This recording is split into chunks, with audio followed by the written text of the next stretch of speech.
2025 আইপিএলের মেগা নিলাম ইতিমধ্যে শেষ হয়েছে, যেখানে 574 জন ক্রিকেটারকে নিয়ে এই মেগা নিলাম অনুষ্ঠিত হয়েছিল এবং তাদের মধ্যে বাংলাদেশি ক্রিকেটার ছিল মাত্র 12 জন।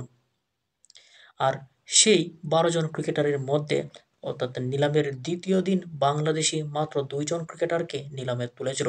তারা হলেন মুস্তাফিজুর রহমান এবং রিশাদ হোসেন। কিন্তু দুজনের কেউই দল পেল না। মুস্তাফিজের দল না পাওয়াটা অবাক করার বিষয়ই ছিল। কিন্তু রিশাদ হোসেন দল পাবে না সেটা অনেকটা অনুমেয় ছিল, কারণ লাস্ট যে টি-20 সিরিজটা ইন্ডিয়ার বিপক্ষে বাংলাদেশ খেলেছে সেখানে রিশাদের পারফরমেন্স ছিল যাচ্ছে তাই অবস্থা। আর মুস্তাফিজের কে আইপিএলে কোনো ফ্র্যাঞ্চাইজি ক্রিকেট বা ফ্র্যাঞ্চাইজি আগ্রহ না দেখানোতে ক্রিকেট ভক্তরা অনেকটা বিস্মিত হয়েছেন, কারণ বিস্মিত হওয়ারই কথা। কারণ গত আইপিএল মৌসুমে মুস্তাফিজুর রহমান 10 ম্যাচে নিয়েছিলেন 14 উইকেট, যেটা চেন্নাইয়ের হয়ে বিদেশি কোনো বোলারের ওই আসরে সর্বোচ্চ উইকেট টেকার এই ছিল মুস্তাফিজ। কিন্তু মুস্তাফিজ দল না পাওয়ার পিছনে বেশ কিছু ফ্যাক্টর কাজ করেছে।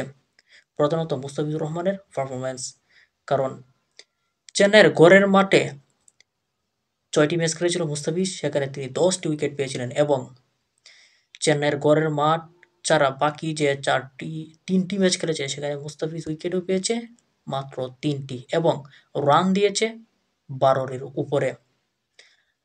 আর আরেকটি ফ্যাক্টর হতে পারে বাংলাদেশ ক্রিকেট বোর্ডের প্রতি, কারণ বাংলাদেশ ক্রিকেট বোর্ড বরাবরই আইপিএলে ক্রিকেটারদের অনাপত্তিপত্র দিতে খানিকটা দেরি করে বা অনেক সময় তাদেরকে অনাপত্তিপত্র দেয় না। সেই কারণে হয়তোবা আইপিএলের ফ্র্যাঞ্চাইজিগুলো এবার বাংলাদেশি ক্রিকেটারদের নিতে আগ্রহ প্রকাশ করে নাই।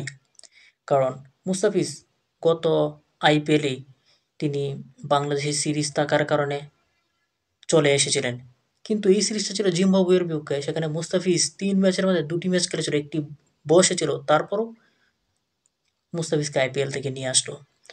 এরকম দৃষ্টিভঙ্গির কারণে হয়তোবা আইপিএল কর্তৃপক্ষ বাংলাদেশি ক্রিকেটার মুস্তাফিজকে দলে বেড়ায়নি। আরেকটা হতে পারে চলমান রাজনৈতিক পরিস্থিতি, কারণ ভারত এবং বাংলাদেশের মধ্যকার যে বর্তমান চলমান রাজনৈতিক পরিস্থিতি সেটা অনেকটাই খারাপ। ইন্ডিয়ার কিছু গণমাধ্যম সেই বিষয়টাকেও তুলে ধরেছেন।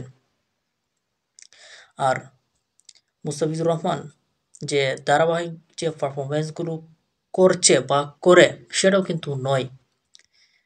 আরেকটি ফ্যাক্টর হতে পারে মুস্তাফিজকে না নেওয়ার পেছনে, সেটা হচ্ছে বাংলাদেশি এই ক্রিকেটারকে শেষের দিকে অর্থাৎ প্রত্যেকটা ফ্র্যাঞ্চাইজির রিমেইন বা তাদের যখন প্রাইজ লিমিট শেষ হয়ে আসছিল তখনকার দিকে তোলা হয়েছিল, যেখানে তার প্রাইজ মানি ছিল মাত্র 2 কোটি, যেটা সর্বোচ্চ প্রাইজ মানি। তাই প্রত্যেকটি ফ্র্যাঞ্চাইজিরই তখন ছিল 2, 4, 6, 8, 10, মানে 10-এর বেশি হবে না। তাই এত বেশি দাম দিয়ে মুস্তাফিজকে তারা দলে বেড়াতে আগ্রহী প্রকাশ করে নাই।